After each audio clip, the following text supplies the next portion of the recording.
Boom, boom, boom, boom. A side, B side. What side are you on? Hey, hey, it's another episode of A Side, B Side podcast. What's going on, Adam? Not too much, Brooke. Just enjoying the beginning of spring up here in Minnesota and trying to figure out why it will change from cloudy to stormy to sunshiny all within a 20-minute period right now. It's very hard to dress for. It sounds like Kentucky a little bit.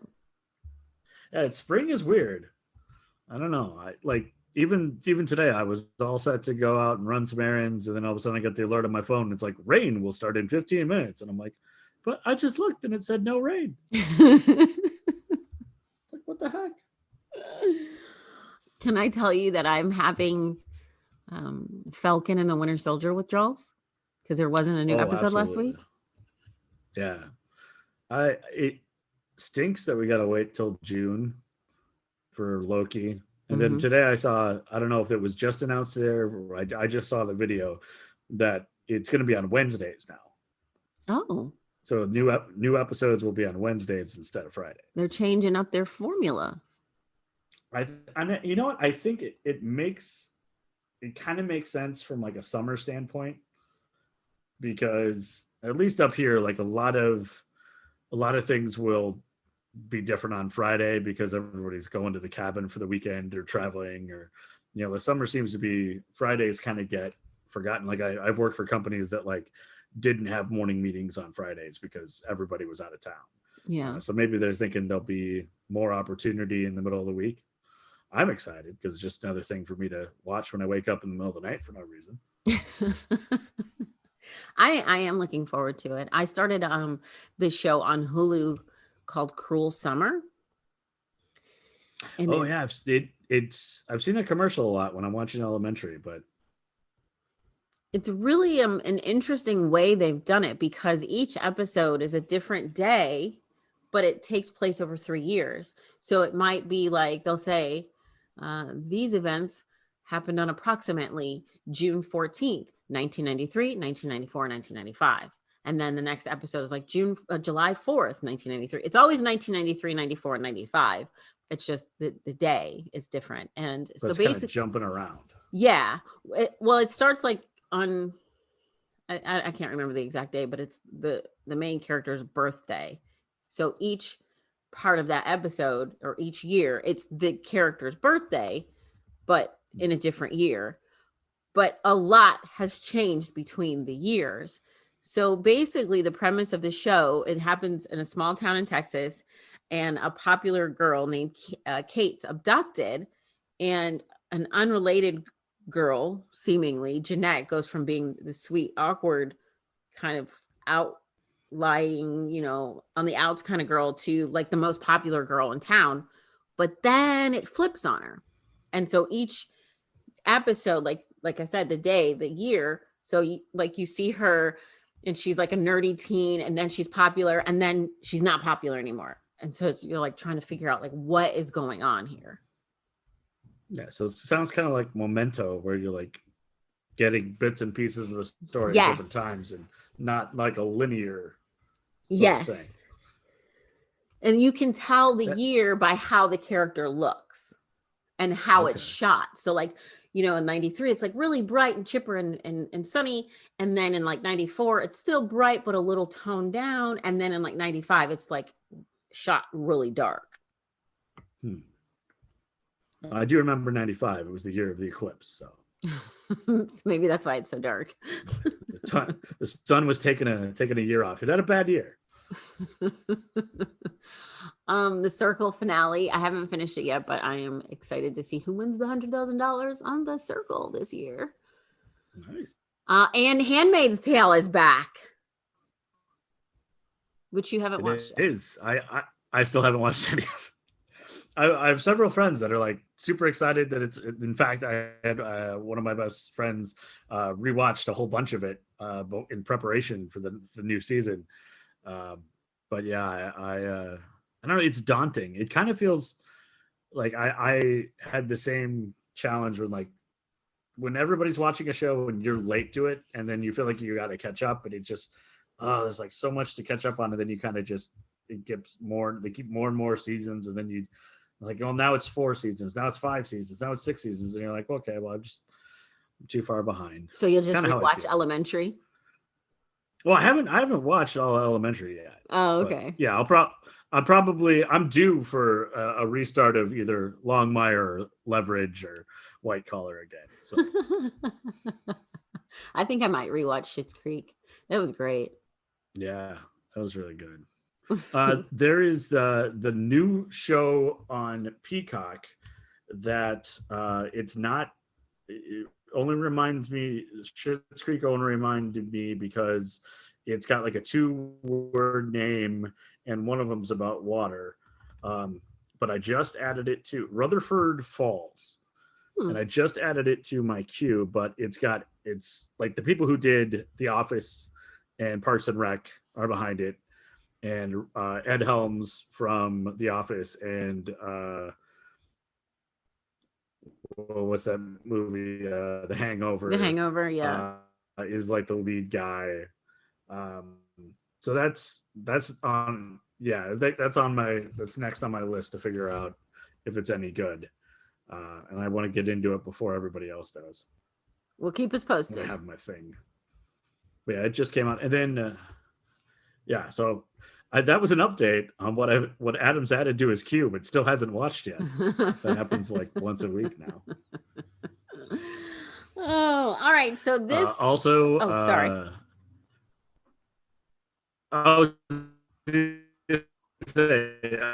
Another thing I added to my queue that I'm really excited for, and I don't know if you've seen anything about it, is Without Remorse, the new Michael B. Jordan action favorite character from some of the Tom Clancy books, the Jack Ryan, and it's sort of a reimagining, a reboot with him, but it looks really good, and I am very excited for that one. So one of these evenings, or probably like midday, I'm gonna catch up on a couple of these, but that one I'm very excited for.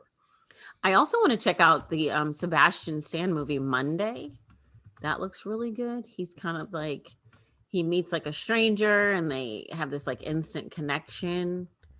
And I'm just really liking Sebastian Stan. Is it like a romance thing? Yeah, kind of. Is it like a romantic thing? I feel like it's kind of like an indie romance type thing. That makes sense to have after doing a lot of blockbuster, type of movies, to have a little bit of, more of a character study and independent style deal. It says a spark on a Friday can lead to a sizzling... TheObserver.com. The headline is. Oh, go ahead. Oh, no, I was just saying it says a spark on Friday can lead to a sizzling weekend fling. But what happens when you get to the inevitable Monday? Oh, fair enough. The headline that I found was Sebastian Stan jokes, Winter Soldier gets naked in new show. Yes, he does. It's a heck of a headline. Oh, man. Oh, goodness. All right. A little bit different. Hey, nothing wrong with that. The man has definitely worked for his physique. So, I mean, he has earned his right to show off his derriere. Yeah, absolutely. It's not easy to get in shape and stay in shape when there's a lot of delivery food available. And we've all been in quarantine, so we know how hard that is. And that brings up Mr. Will Smith, who historically has been in really good shape. I mean, the man's an action hero, and he's been in good shape for a long time. But then just this week, I saw the picture of him like showing off the dad bod and challenging everybody. He's rocking hardcore dad bod. Well, and I mean, to be fair to the man, he's got to be. I mean, how in his late 50s, right? No, he's like 50. I think he just turned 50 last year or the year before, so he's only like 51 or 52. Man, Will Smith is so hold on. 1968. So that makes him 52. That's what I said. Dang. Yeah, because when he turned 50, he did like a big thing on Instagram. That's kind of when he started taking over Instagram and became like Instagram king was when he turned 50 and he climbed like this bridge in like Budapest or something. Oh, well, yeah. I mean, that's what I was going to do for my 40th, but COVID. Oh, well. But yeah, Next so time. he's got this challenge going with YouTube because he's like, all right, now I've rocked the dad bod. No more midnight muffins for me, pandemic dad bod. He's like, I'm going to get back into shape. And he's teamed up with YouTube. And I think you've seen the pictures he posted on Instagram where he's invited people to like share their photos. And it's great. Mm-hmm. Like I was expecting it to be all famous people and it's not. It's just average, everyday, like I've got 100 followers and he's posting their pictures with him. Yeah, which I think is brilliant because it makes it more accessible to anybody. Like at first I was like, oh, okay, this is just gonna be like, an ad thing and I won't be that invested. But then it was like when he was kind of like, we're all the same and we're all going through this together. And it was just like normal people. I was like, okay, now I'm a little bit more invested and kind of wish that I'd followed as well. Well, I'm gonna track their journey. One dude has got a 6-pack. I'm just saying. Just for scientific purposes. Oh me. All right, so this week we are on episode number 43. Have you ever thought to yourself, man, I sure would like to make a podcast. I've got so much to say about blank. Well, if you haven't heard about Anchor, you really should. It is the easiest way to make a podcast, and it's absolutely free. All right, I'm going to tell you why it's so easy. Okay, so with Anchor, there's creation tools that allows you to record and edit your podcast right from your phone or computer. Anchor will distribute your podcast for you so it can be heard on Spotify, Apple Podcasts, and many others. And you can even make money from your podcast with no minimum listenership. It's everything you need to make a podcast in one place. Trust me, I'm so excited about this. You can be too. Download the free Anchor app or go to Anchor FM to get started. We're almost to a year. Can you believe it? Yeah. I mean, I can, but I can't. I don't know. It's been a very weird 43 weeks. In the world, in the podcast. I do like how, like, I was thinking today about my topic, and then I was like, well, we could reference this thing we mentioned from a different episode, and this thing we mentioned from a different episode, and this thing. So it's kind of cool that we've got some things we can call back to, like we're the MCU.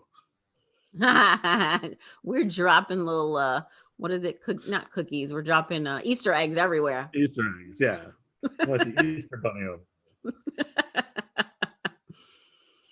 All right, so for the last couple of episodes, let's see, we talked about the Bunker Boys. Last week we talked about, unfortunately, the mom taking their daughter's life.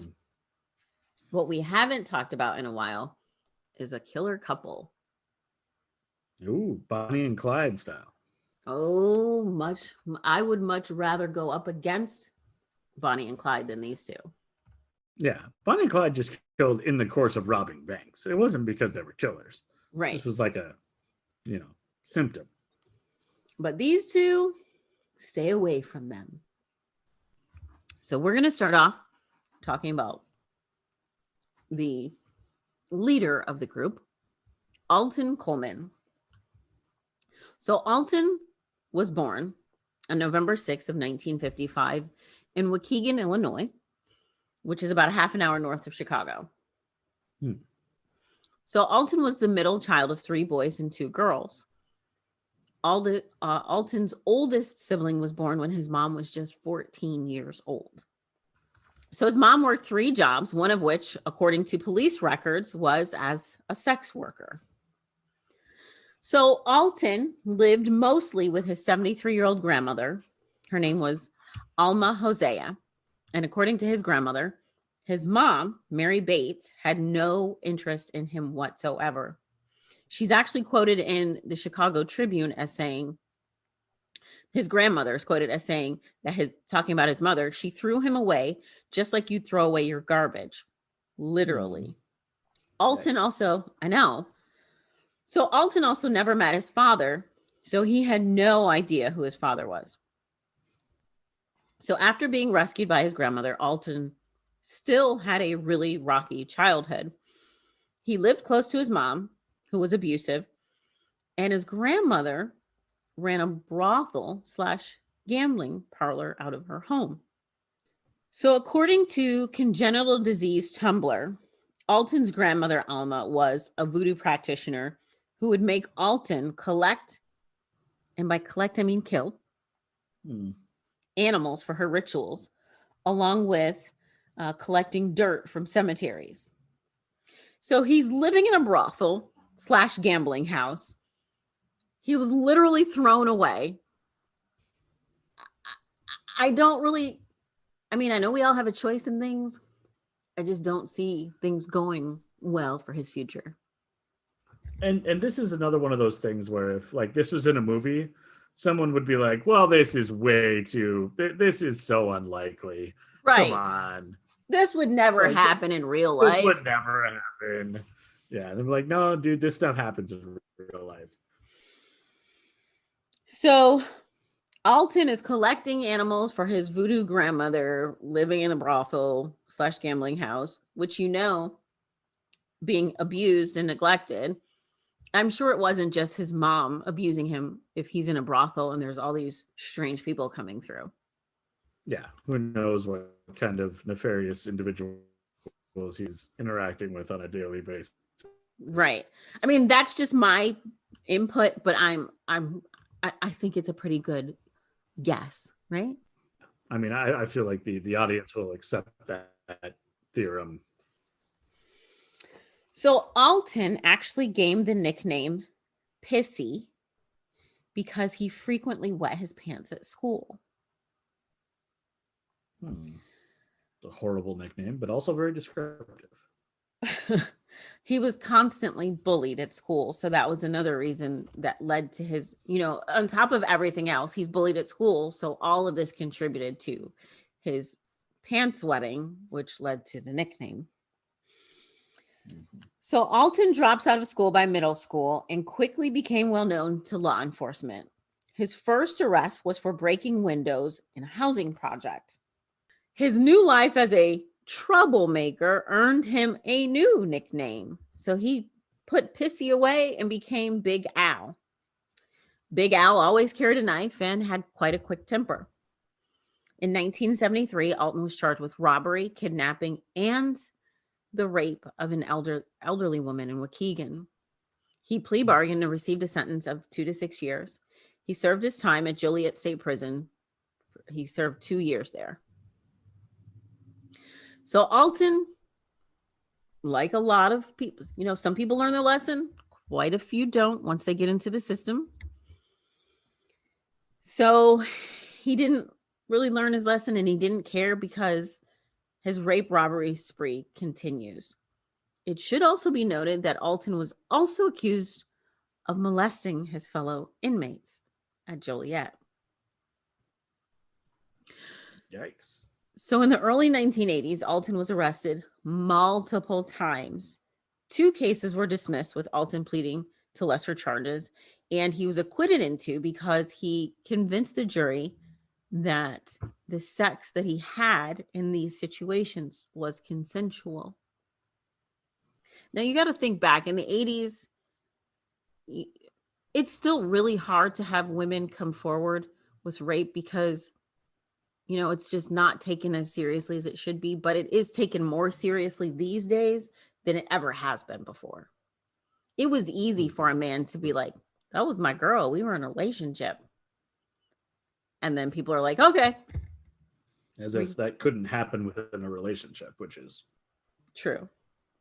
You know, very true. Luckily, something we've, as a society, have at least grown past that naive assumption. Right. So the 1980s were a busy time for Alton. You see, first he married a young girl, but after 6 months, she left. Police in tow while she packed up her items. She said he was obsessed with bondage, young girls, and violent sex. She couldn't take it. In 1983, Alton was charged with taking liberties with his niece, a child, But the charges were dropped when her mother changed her story, claiming the accusations were false.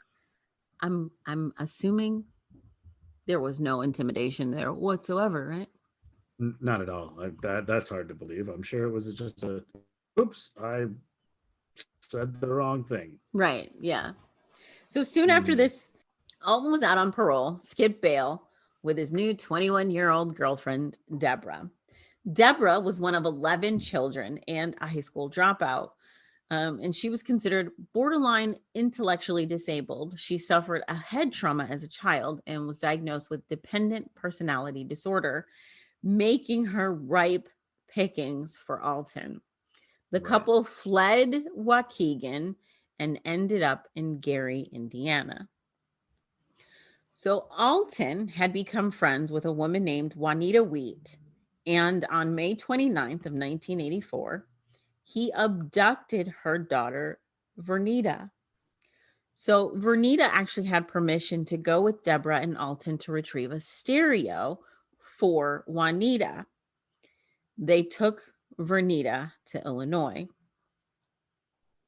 Vernita's badly decomposed body was discovered less than a month later on June 19th in an abandoned building 4 blocks from Alton's grandmother's apartment. She had been raped and strangled to death.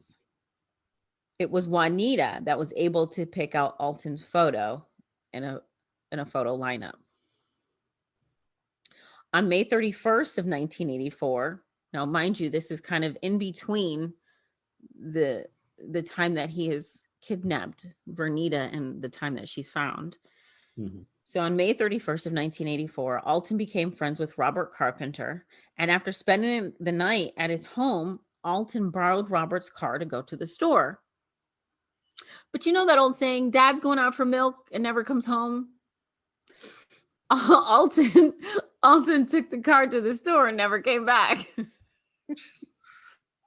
What a different time that you would become friends with somebody like that quick, let him stay at your house and borrow your car. I know. Like, I feel like today that like you'd have to leave like 2 forms of ID, and I'm gonna need like you to put a tracker on. I'm gonna be able to track your location on my phone. And I need the deed to your home, something. like, that's just or just like, hey, I don't know you. You can't stay over. Right.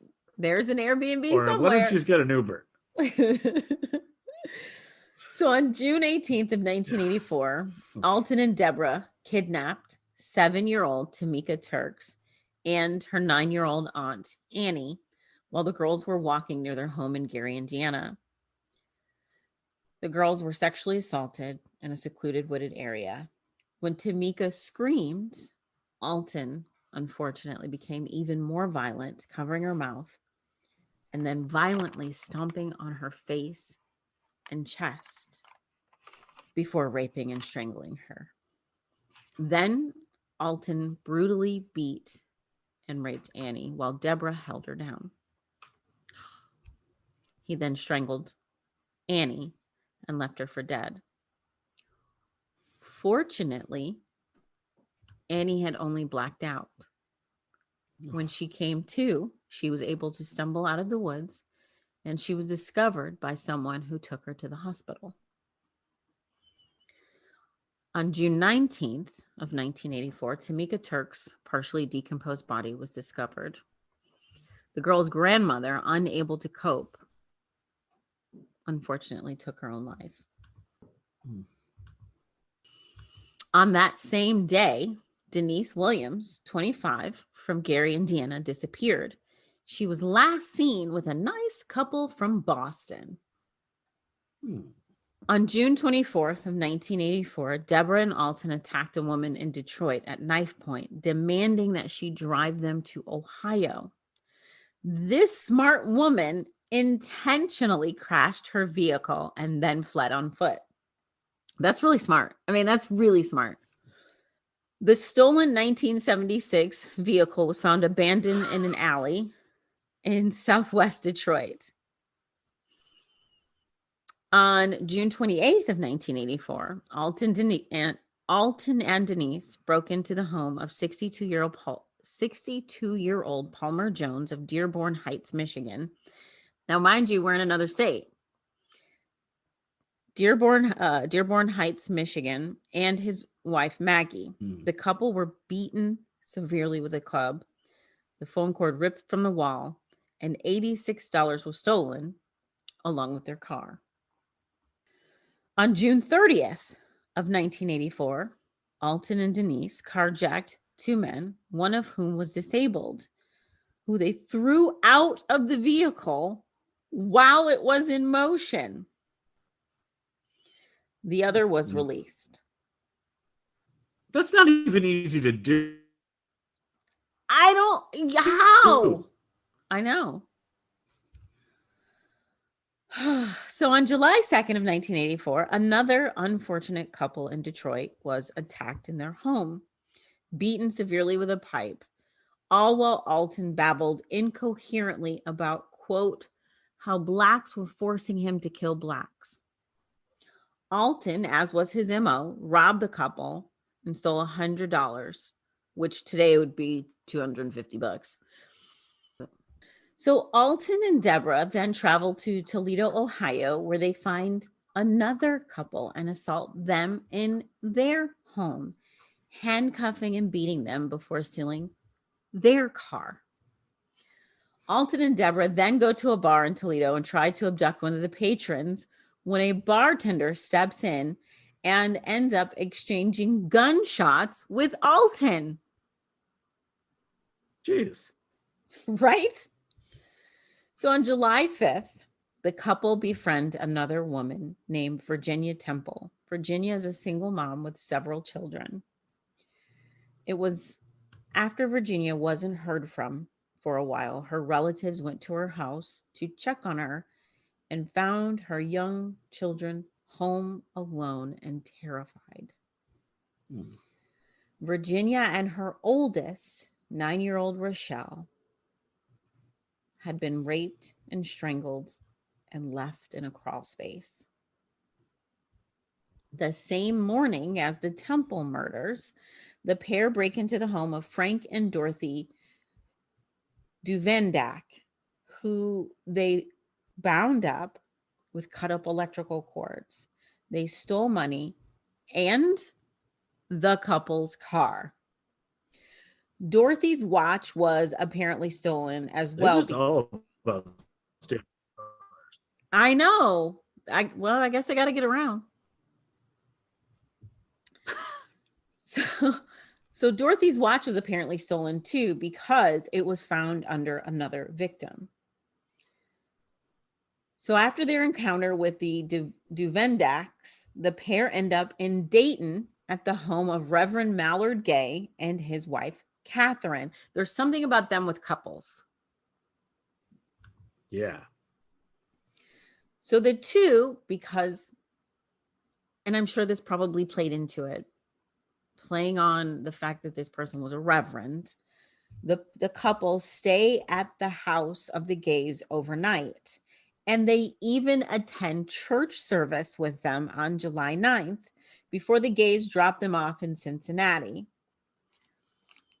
Okay, so here's my thing. For people that keep stealing cars, they sure need a lot of rides. Mm-hmm. So July 12th, 15-year-old Tawny Stoney from Cincinnati disappears. Her body is discovered 8 days later on July 20th. A bracelet that had been taken from the Temple house was found under Tawny. Also on July 12th, the FBI add Alton to its 10 most wanted list as a special edition.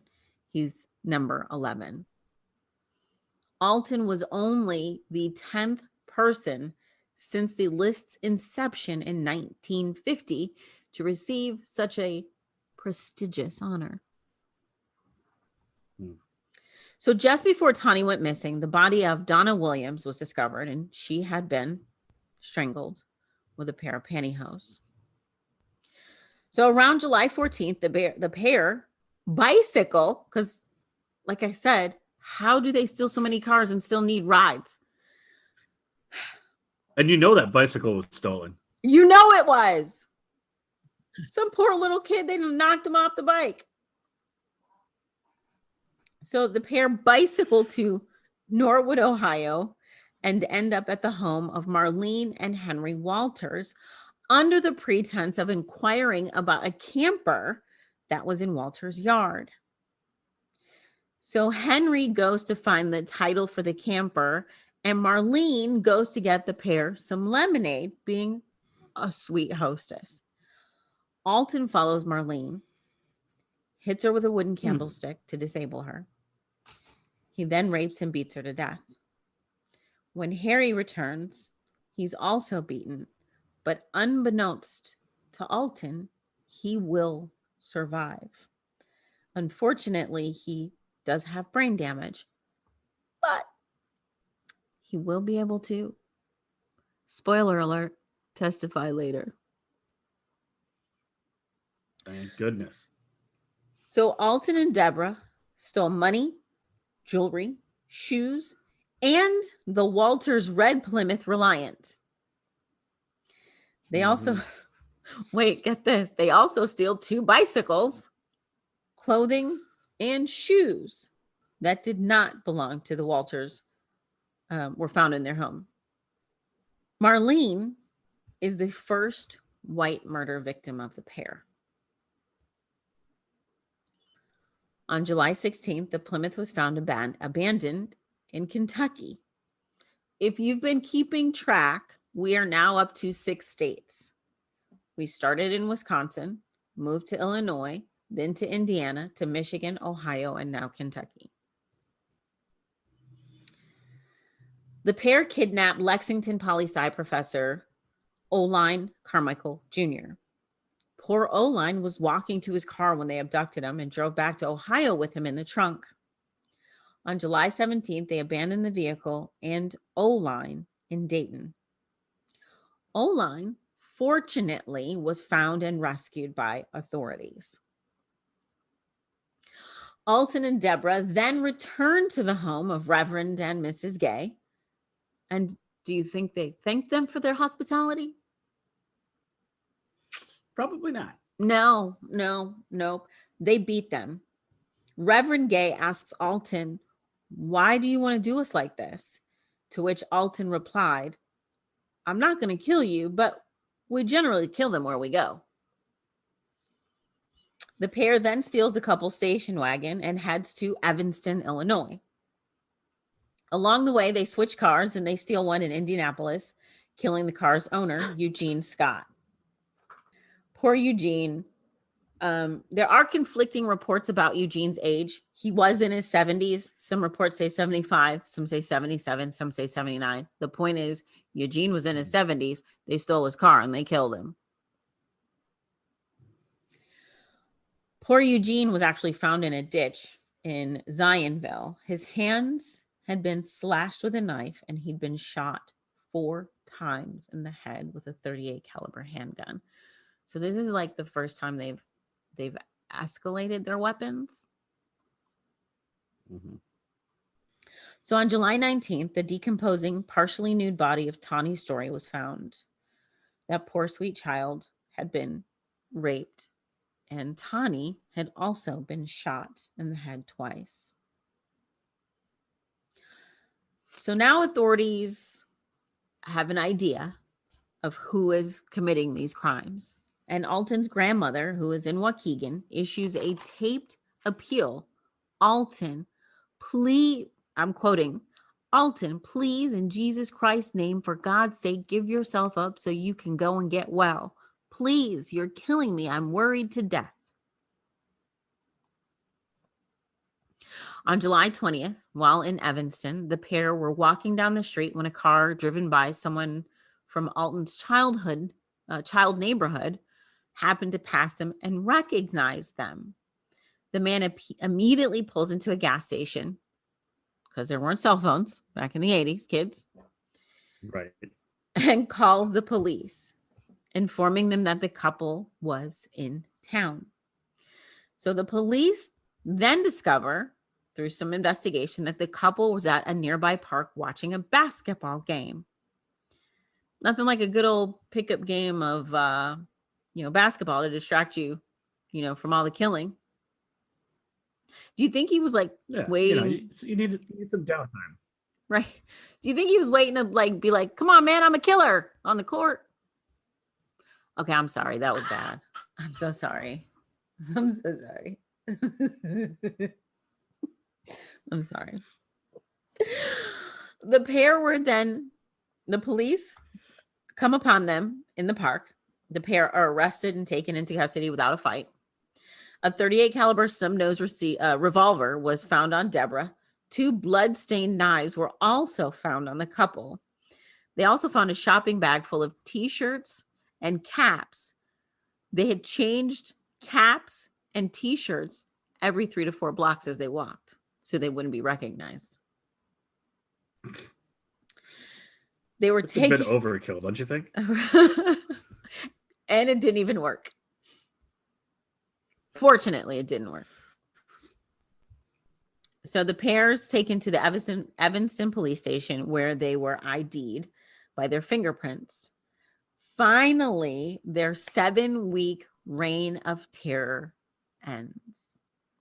So authorities suspected the couple of at least 8 murders over 6 states, numerous abductions, sexual assaults, beatings, and thefts, which include local and federal offenses.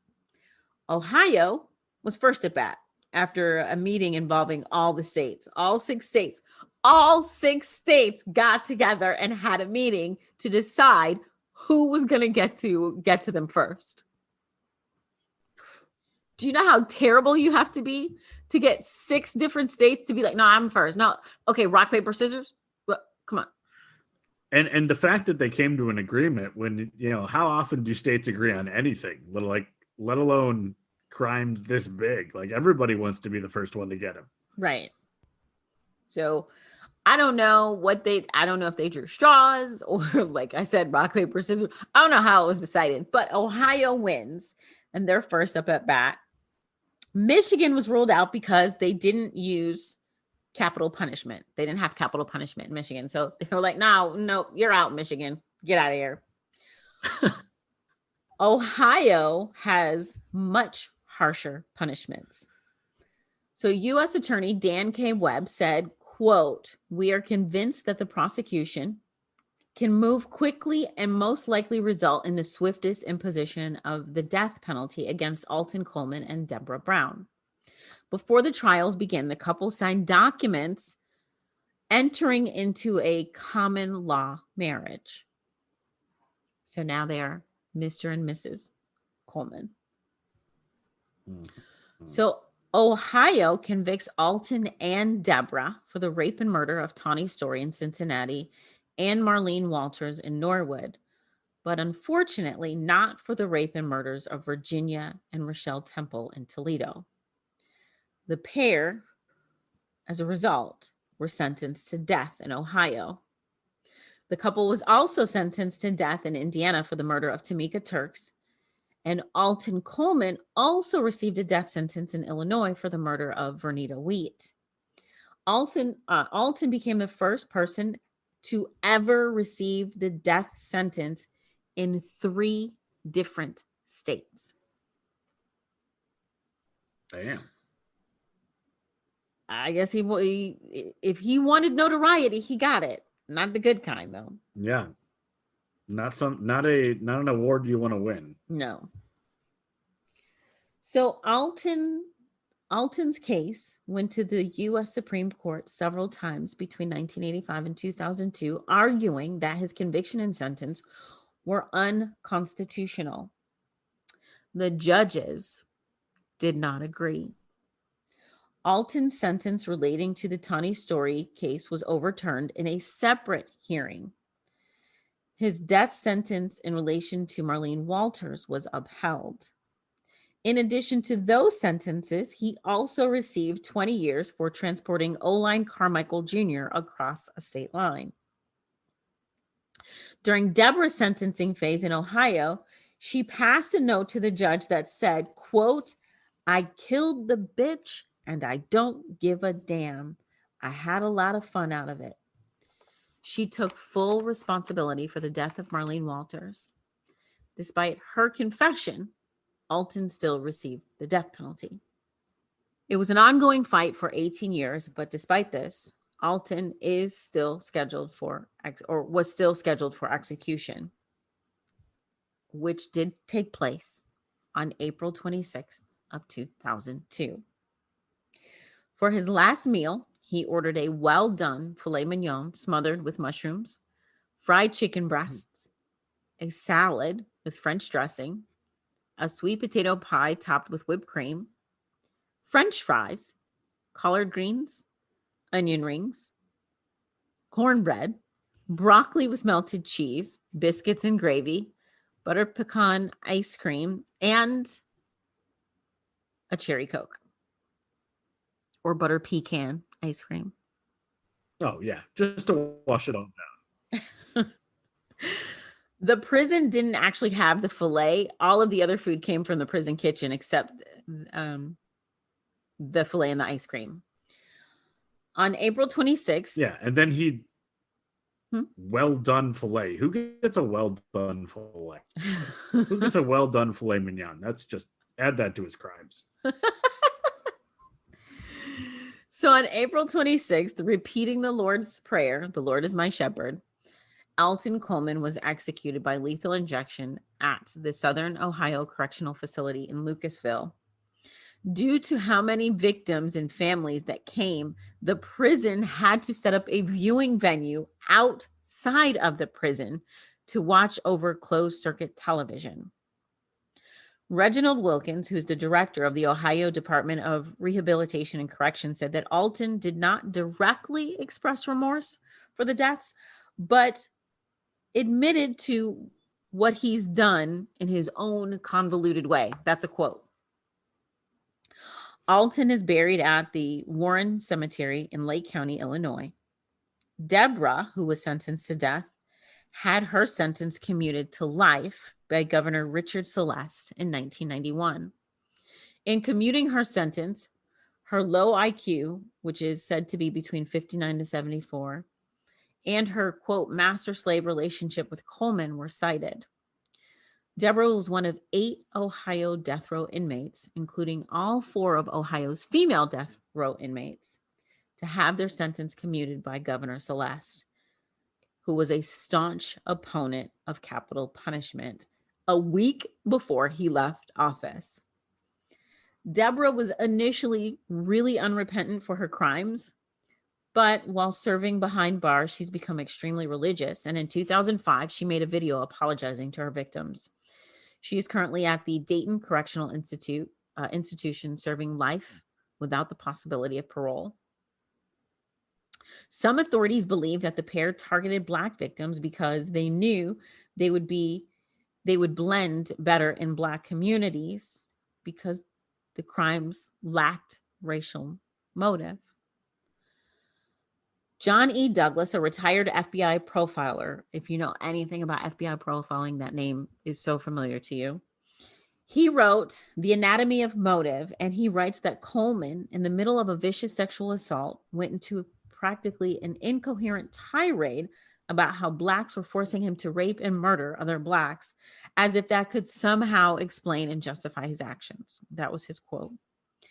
At the scene of Tawny Story's crime, written in lipstick, Alton and Debra left the words, I hate N words. I'm not going to say it. Death. That's the quote. I hate ends death. Tawny was not Black. That is the killer couple of Alton Coleman and Debra Brown. And she's still in jail? She is. She's still in jail. She's still alive. Gotta be, like, how old is she gonna be at this point? Because, I mean, that was her sentence was commuted 30 years ago. She would be in her late. Okay, so she's younger than him, and he was born in 55. She gotta be in. She's probably in her late 60s. Yeah. Yeah. I guess it's not that old. But there you go. That's what was the couple in was Brad Pitt and Jennifer? Are you thinking of Natural Born Killers? Natural Born Killers. Yeah, Woody Harrelson and That's Juliette it. Lewis. Yes, I was gonna say like Jennifer Lewis, which Jennifer Lewis is on Blackish, so no, that's definitely not her.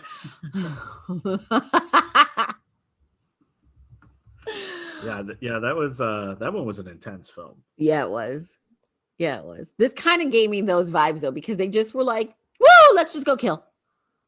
Yeah, without no remorse, and just like, it's hard to say it's a spree when it takes 7 weeks. Yeah. But fortunately they were found. I just, the fact that they had like a shopping bag with different caps and t-shirts and like every 3 to 4 blocks, they're like, all right, time to change. Time to change. Yeah. I feel like that would be more suspicious. Like changing clothes that many times, like, I don't know. Leaving a trail, like you're almost like cartoon leaving a trail of clothes. Well, I mean, I think they were like putting them back in the bag, but like, let's say you drive, like, let's say it's a smaller town and then you drive back and forth and you're like, I just saw that couple, but they were wearing something different. It's the same couple. It just seems real suspicious. Yeah. Well, again, thank goodness they did it because they got caught eventually, but it's just like, wow, that's just weird. There you go. So that is the B side. So now it is time for the A side. And as we mentioned a little bit earlier, one of the cool things that I've noticed recently is we are starting to have sort of that game of connections where we'll mention something in an episode and then later we can call back to it, or something happens in an episode that reminds us of something else that happened. And that actually happened this week in real life for me. I as Brooke, as you know, I work at a restaurant, and sometimes I will overhear conversations at a table and somebody would say something that sparked a story that you had told, in episode 5 or 6, a long time ago. So it's one of those things that I've always loved, is kind of making those connections between seemingly disparate events. I don't know the name of the game, but I think everybody's played it, where you try to connect 2 actors through shows that they've been in with other actors, and you're like, it's kind of the 6 Degrees of Kevin Bacon, but like back in high school, we'd just do it with anybody, and we're like, name 2 actors and like try to create some sort of line between the 2 of them. So once we start getting into doing research for the different topics on the A side, that usually leads me down a black hole or a thought train of bouncing from one movie or television show to another and finding all sorts of connections. And last week we talked about Draft Day, the Kevin Costner film that talks about the NFL draft. And in that film, Frank Langella plays the owner of the team. And of course, we mentioned last week, and I learned last week, that Frank Langella left his wife in the mid-90s and lived with Whoopi Goldberg and dated her for a while. So lots of his background that I did not know. But another thing that I did not realize is that he played one of my favorite villains in a horrible movie in the 1980s. So once I clicked on his IMDb last week and saw that, it got me started on this week and where I was going with my topic. And I probably would not be the same person I am today if not for movies on TNT and TBS and the USA Network that would play all the time. So you'd end up flipping channels and you'd see this movie and you'd catch different parts of the movie at different times. So you wouldn't ever really get to watch the whole movie all the way through. You just catch it at different times. You like start, 5 minutes in, or the next time you're an hour in. And so you'd see some of the same scenes over and over, but it wasn't like you were watching the full movie. You're always just kind of jumping in. I mean, one of my favorite movies, for that is Open Range with Kevin Costner and William Duvall. And there is a great gun battle at the end of that movie. So if I'm, going along and I see the movie's on, I'm going to start watching it if it's any point before that great gun battle, because it's just a really climactic ending. And I've seen the last 15 minutes of the show or the movie probably 100 times, and I've probably watched the whole thing all the way through maybe twice in my life. And one movie that I'm not sure that I have ever seen from opening credits to final credits straight through is the 1987 film, which starred Frank Langella as a over-the-top villain, called Masters of the Universe. Masters of the Universe is kind of a He-Man movie. It was loosely based off He-Man, but it always felt more like a sort of an offshoot of He-Man, because if you know the He-Man cartoons or the He-Man action figures, most of this it takes place on Eternia, this world out in space, is mystical land far away. And Masters of the Universe, the 1987 film starring Dolph Lundgren, most of the movie takes place in modern America in the 1980s in a USA town. So it didn't really fit with my understanding of He-Man. So I always saw it as sort of a, what if different style version, but I'd never really dug into it at all.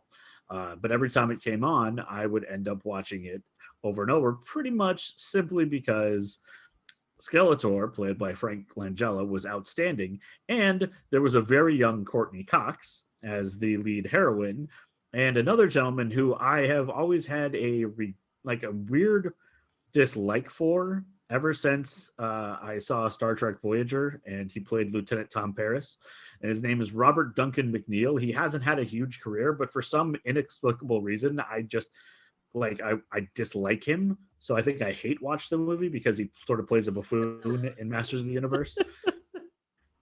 I don't go around punching people, but I think the characters that he plays are always people I want to punch.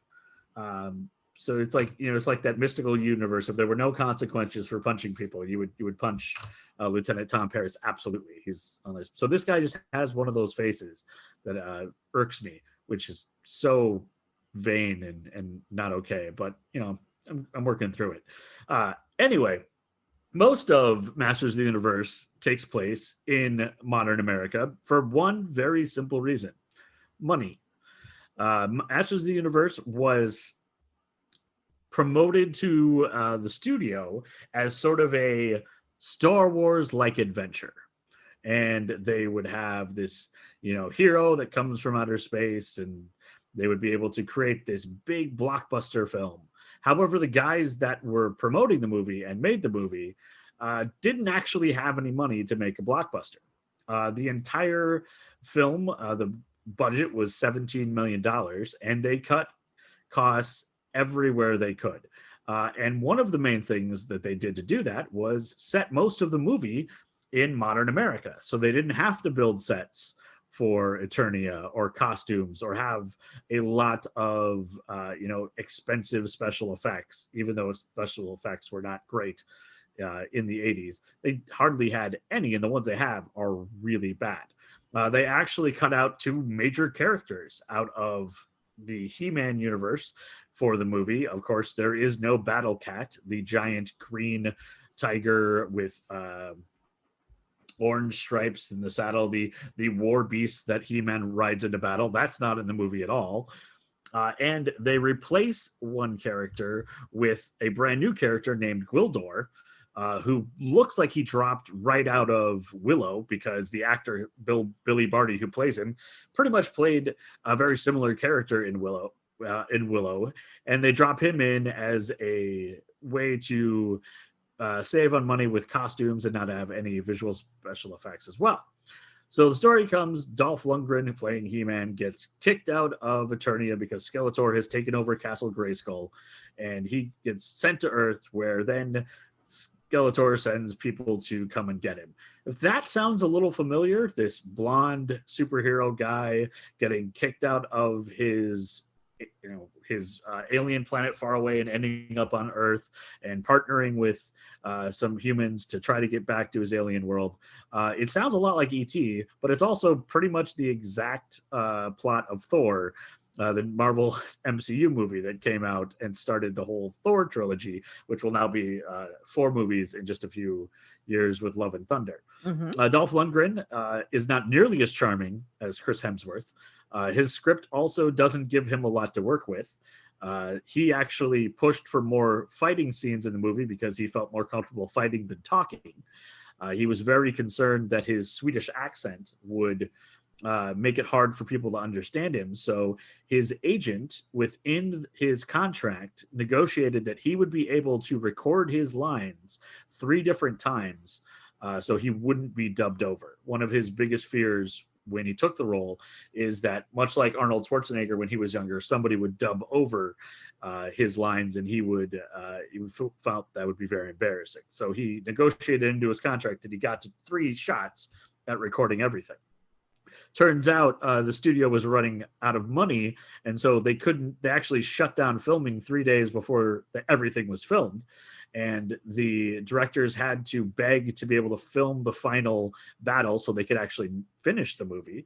But because of that, they just went with Dolph Lundgren's original recording of the lines because they couldn't afford to re-record them. So not only was the film starring Frank Langella as Skeletor, Dolph Lundgren as He-Man, Courtney Cox and Robert Duncan Mcneil as the American teenagers, but everybody's favorite high school principal from the 80s, James Tolkien, who was the principal from Back to the Future, plays a grizzled detective who helps the teenagers and He-Man and his compatriots get back to Eternia and fight off Skeletor. But the absolute gold star of the movie is Frank Langella as Skeletor. And he is often considered more of a serious actor. I mean, he was nominated for all sorts of awards for Frost Nixon as playing Richard Nixon. He has been in a lot more serious work since. But when people ask him about his role as Skeletor, most interviewers think this is going to be like, oh, this is something he doesn't want to talk about, or this is going to be embarrassing. It's like Ryan Reynolds when anybody asks him about Green Lantern, he pretends he wasn't in the movie. However, Frank Langella is super proud of the role. In fact, he says he was excited to do it because at the time his son was 4 years old and loved playing with his He-Man and Skeletor toys and was absolutely super excited that there was a movie coming out. Aww. So Frank Langella, yeah, I mean, what a great reason for being in a film, and I can totally see how it would still hold a special place in his heart. He also, much like some other great actors in bad sci-fi action movies like Raul Julia in Street Fighter or Max von Sydow in Flash Gordon, instead of just kind of mailing it in, they completely gave themselves to the role and went super over the top. Langella did a ton of ad-libbing in his lines for Skeletor and completely chews the scene. It's also one of those things where you see him, and because he's in so much makeup, you don't automatically realize who it is. And so it also helps that the character is just so obviously Skeletor. And I don't know if it was, I think it was probably about 7-8 years ago, there was a British commercial where He-Man and Skeletor have like a dance-off. And I think it was for some grocery store. But it created this whole, like, maybe Skeletor is just, he's trying his best and he's sort of a, yes, he's evil, but he, also might deep down just be a guy who's trying to get his work done. And I recently bought a book from Amazon on a lark called What Would Skeletor Do? And it is a self-help book and a book that talks about how to deal with awkward situations, but doing so as Skeletor. One, I couldn't believe it got made because how would anybody approve a book about Skeletor giving self-help? But it's quite funny. I keep it on my bed tonight when I can't sleep at night, and I'll read little tips from Skeletor, and then I'll do his voice in my head, and it definitely helps me have a little chuckle. So, and it all goes back to that original portrayal of Frank Langella as Skeletor. The movie Masters of the Universe, as I said, was made on the cheap. Super obvious it was made on the cheap. The story is all over the place. They shoehorned it into being in modern times because they couldn't have any sets. It is very silly. Dolph Lundgren even though he looks very athletic and he is in tons of action movies later in his life, he doesn't look like he has any idea what he's doing with the sword. They completely cut out his alter ego, Prince Adam, and as a kid named Adam. That was also always something I loved from the cartoons and wanted to be in the movie, and it wasn't there. So there are a lot of things that make Masters of the Universe a horrible movie. However, if you already have Showtime, I don't know if you want to subscribe to it like I did this week, but if you already have Showtime, Hold on. You added another subscription. Yeah, it's a free 7-day trial, which I'm totally sure I won't forget to cancel. Mm-hmm. I'll remind you next week. Remind me next week. I'll be like, crap. Yeah. So I signed up. You through Hulu, you can add Showtime, and it's on Showtime. So I rewatched it. It is truly only. You should only watch it if you want to watch Skeletor having a great time, Frank Langella doing a great job, marvel at how young Courtney Cox is in the movie. Look for the moments when He-Man doesn't actually kill anyone in the entire film. That is one thing that I learned after reading it, that I watched it with this in mind, and you can tell the only things that he kills are robots. They made all these robots characters because the toy company wouldn't allow He-Man or any of the good guys to harm a human being or a living creature. So all of a sudden, Skeletor has robots. So He-Man and all of his guys have something to beat up because it's not a living creature. Not something that I'd ever noticed really before, but now when I rewatched it, I was like, holy cow. There are just like these random bots in there for the only purpose that he can destroy something. Frank Langella does a great job. The movie is eminently awful, but watching it for just his performance, if you've already got Showtime, is highly worth it. And of course, He-Man, like every 80s TV property or movie, they've been working on relaunching it over the last few years. They have, since about 2005, they have been talking about a new He-Man movie. It's another one of those that keeps getting delayed, and there's a new script here and another script there. Even the cartoon has had some starts and stops of relaunching. The newest iteration is coming from Kevin Smith and Netflix. Ooh. Which already has had really good success with She-Ra and the Princess of Power. And so he is writing a brand new cartoon called Masters of the Universe Revelation, which is actually going to treat the original cartoon as canon and pick up where, not pick up exactly where it left off, but pick up after that and reference things from it. And setting that up will be a 4-issue comic book that is coming out this summer. That will set the stage for the new animated series. And most recently, they got there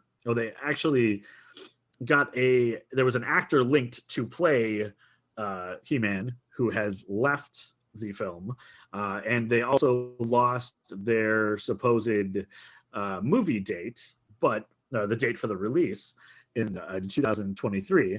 But now Mattel, much like Marvel, has started its own movie studio and is taking control of its properties. So in the future, we should this movie, a Hot Wheels movie.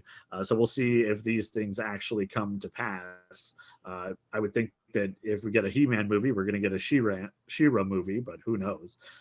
All of these studios have started trying to, copy the Marvel, success over the last few years, and it doesn't always work out. It is interesting. I found a documentary on Netflix when I was looking for Masters of the Universe, which is not on Netflix, but there is a documentary called The Power of Grayskull, which actually goes all the way back to the beginning and the creation of the He-Man toy line.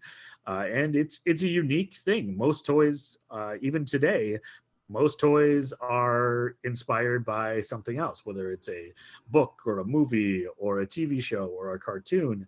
This one had the toys first, and then they kind of retconned a animated series in afterwards. And it all came down to the fact that Mattel started creating toys for the Arnold Schwarzenegger Conan movie because they bought the rights to it, only to find out that Conan was going to be R-rated and have violence and nudity, so probably shouldn't have toys designed for kids. So they had all the work started, and they kind of created their own thing. One neat connection is He-Man was the first action figure to come with a ton of accessories. You had some with like your G.I. Joes and one or two things in the past, but He-Man really went out of their way to have accessories and weapons and things. So each action figure came with a little kit within. That's sort of become the norm over time. But that was the first for consistently doing it with toys that were specifically geared at the time towards boys. But they figured out that it worked because Barbie had been doing it for decades. And they finally decided to try it on the more traditional boys' toys, and it worked as well. So just yet another instance of women doing things before men that we should have probably picked up a lot sooner. So, yeah, obviously. So highly recommend the Power of Grayskull documentary on Netflix. And again, if you have Showtime already, go ahead and watch the Masters of the Universe, starring Dolph Lundgren and, more importantly, Frank Langella and a very adorable Courtney Cox. All right. How much is the Showtime edition on Hulu? It's $10.99 if you forget to cancel after 7 days. If you've got Hulu, you just add it as an add-on. Okay. So I'm totally gonna forget. Yes, you are. I did find out this week that I had been paying for a subscription service for 12 months at $19.99 a month. That was supposed to send me a record based off of my Spotify playlist each month that has never sent me anything.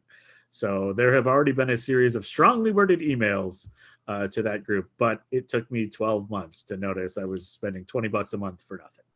$20 a month for 12 months, and you never got one record? Yeah, nothing so far. And have you heard back from this company? They said they sent me emails, and I said I have received no emails. I keep everything. And so yeah, we're in negotiation. They said they will. They cannot refund me, but they could send me the records. And I'm like, well, that was kind of the point in the first place. Right. Give me my records. Yeah. Because one of the things that, and I'm going off tangent here, but one of the things that I've always used to love is when I was a kid, you'd hear a song on the radio, and then because there was no Spotify, you would go buy the CD and then inevitably find one or two other songs on that album that you never heard on the radio that you would connect with and love. And I feel like because I do everything with Spotify now, or YouTube Music or Amazon Music, everything's like these curated playlists. I never learned any of those deep cuts. And so I figured if somebody is sending me a record once a month based on my Spotify playlist, I'm going to start discovering those deep cuts that I have kind of missed out on. However, I cannot discover those if they don't send me records. Right. 100%. Agree with you. But also kind of on me for not noticing for 12 months. I agree with you on that as well, but send you the records. That's their job. Yeah, send me some records. So I'm gonna all of a sudden I'm gonna get like 12 records. And then of course there is the classic Adam addendum to this. Gonna have to buy a record player. Adam. Well, if you don't want the records, I have a record player. You can send them to me. I do want the record player. I got other records. I don't have a record player, which is just so classically me. My goodness. All right, so there you go. Is that the A side? That is the A side, yes. Okay, before we go, I want to say thank you to your buddies. You said you met up with some friends recently, and they complimented your A side, B side cassette sweatshirt. Yes, I'm very excited that so on Monday nights I play D&D, and I've got a group of 8 guys that we've been playing for, I think we are on 6 years now, every Monday night, but we had to pause because of COVID. So we were able to restart this Monday, and it's pretty exciting to be playing again. But I wore my sweatshirt, and I didn't want to be like, hey, what does everybody think of my sweatshirt? Look at my sweatshirt, new sweatshirt. But I wore it, and I wanted people to say stuff about it. And so I was really excited when a couple of them were like, hey, it's a really cool sweatshirt. And I'm like, yeah, it's for my podcast. It's, kind of a big deal. My partner's pretty great at graphic design. If you want to buy some, you can just go to our website, A-side, B-side, Squarespace, that site. So hopefully we'll get a few more orders. Not yet, but I'll let you know. Yeah. I've also decided one of these days I'm just going to buy a bunch of coffee cups and stick them in coffee shops around here and see what happens. Do it. Just like guerrilla marketing. Oh, I mean, what little coffee shop's going to turn down a free coffee cup? Seriously. Or you could just go there and use it and accidentally leave it. I mean, what are they gonna do? Yeah, no, I wasn't going to ask. I was just going to hide it amongst their dishes. That's great. Speaking of sweatshirts and coffee mugs and t-shirts, if you would like one, we'd love you to have one. You can head on over to our website, A-side, B-side podcast.square.site.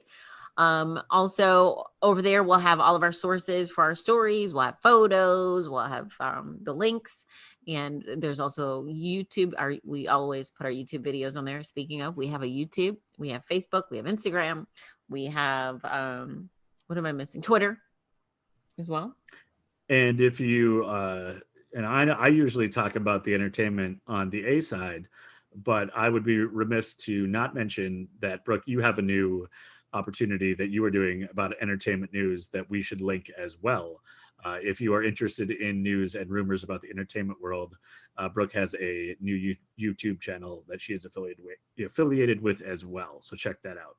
Yes. In one of our earlier podcasts, we talked to Sean Lindsay, who had Remnant 13, his zombie show. So he actually has his own production company, Lindsay Entertainment, and has given me an opportunity, and it's been a lot of fun. It's been a learning experience because I do radio, I don't do television, so this has been quite the curveball learning for me. I've seen a couple videos, and I think you're doing well. So thank you. So I'm actually tomorrow, I'm not going to tell you where until next week, but I'm actually getting ready. I have an opportunity to go on vacation. So I will update you because I know that whole travel process is kind of a big new deal for people since this whole pandemic. So I'll update you on that next week too. Sounds good. So we're going to get the A side, the B side, and around the world. Yes. Because we do it all here on A side, B side. And Adam's here too. I said we do it all. I know. All right. Thanks, Adam. Thanks, Brooke.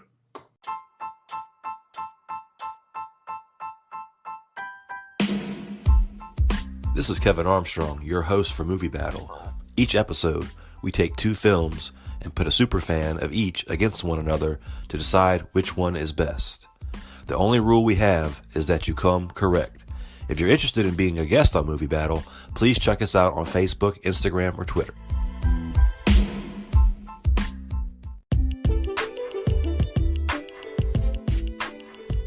As always, thank you for listening to A-Side, B-Side podcast. If you enjoy the show, please, if you don't mind, head on over to Apple and leave us a rating or a review.